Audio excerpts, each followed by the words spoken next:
Hello and welcome back to Shakesyear. We are working on Venus and Adonis, which is a very long poem about a goddess seducing a mortal man, or trying to seduce a mortal man. And today we're going to take a look at stanzas 101 to 104, which is right after she has successfully seduced him.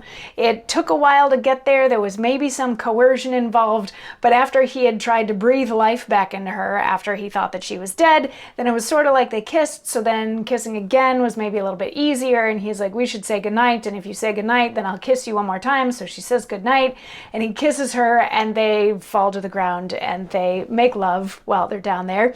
And then once they're done, she's like, are you going to call me tomorrow? Well, not call me, because they didn't have phones. She's like, am I going to see you tomorrow? Am I going to see you tomorrow? And he's like, no, I'm going to hunt boars tomorrow. And she's like, boars? You're going to hunt boars? And she wraps her arms around his neck and pulls him down on top of her yet again. So they're in the position for round two, but it's not going quite as well as one might hope. And stanza 101 says, even as poor birds, deceived with painted grapes, do surfeit by the eye and pine the maw, even so she languisheth in her mishaps, as those poor birds that helpless berries saw. The warm effects which she in him finds missing, she seeks to kindle with continual kissing, but all in vain, good queen, it will not be. She hath essayed as much as may be proved. Her pleading hath deserved a greater fee. She's love, she loves, and yet she is not loved. Fie, fie, he says, you crush me, let me go. You have no reason to withhold me so. Thou hadst been gone, quoth she, sweet boy, ere this, but that thou toldst me thou wouldst hunt the boar.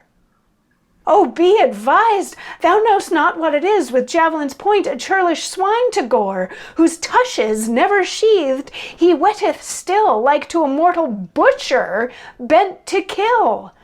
On his bowback he hath a battle set of bristly pikes that ever threat his foes. His eyes like glowworms shine when he doth fret. His snout digs sepulchres where'er he goes. Being moved, he strikes whatever is in his way, and whom he strikes, his cruel tushes slay. So, what this is saying, the first two stanzas, she's trying to go for round two, but as can sometimes happen with male anatomy, he's not ready for that. He would need a little bit longer, so he's not getting into it. And she's kissing him, she's trying to turn him on again, she's trying to get him there so that they can have a repeat performance, but it's not working. And he's like, let me out of here, I gotta get out of here. And she's like, you know what?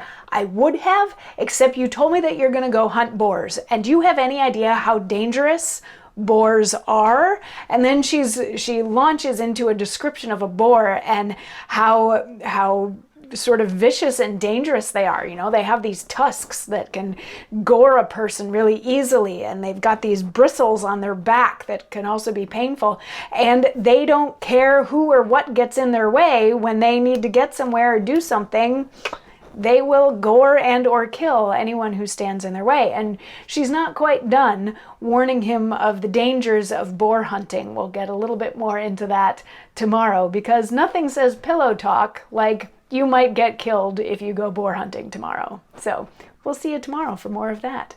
Mwah.